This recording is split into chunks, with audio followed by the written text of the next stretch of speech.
everyone, today's squat variation, we are doing a reverse lunge to stand. In that lunge position, hands are at your chest or right here on your hips. You're gonna come down nice and low into that reverse lunge, then you're gonna come back up so that toe meets your opposite foot.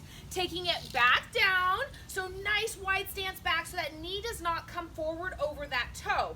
Bring that foot back up, core is engaged, take it back nice and low. This is also great to get that great stretch in that quad, also those hip flexors. So take your time, really stretch it out here. I like to kind of combine this with a reverse lunge and a nice stretch. Taking it back up to center, reverse that lunge, nice wide stance back up to center, keep that core engaged, reverse it back, nice lunge, back to center. What you do on one side, now we do to the other side.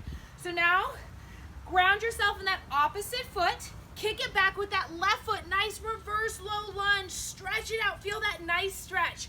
Bring that foot back up to meet the opposite foot. Reverse lunge, take it all the way back, nice stretch, drive back up with the heel of the front foot.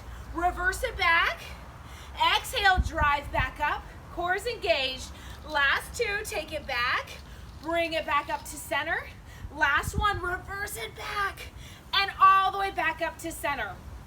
So make sure you get in the same amount on each side. So do 10 and 10 or 5 and 5, however you want to split it up. Just make sure that you get in all 100.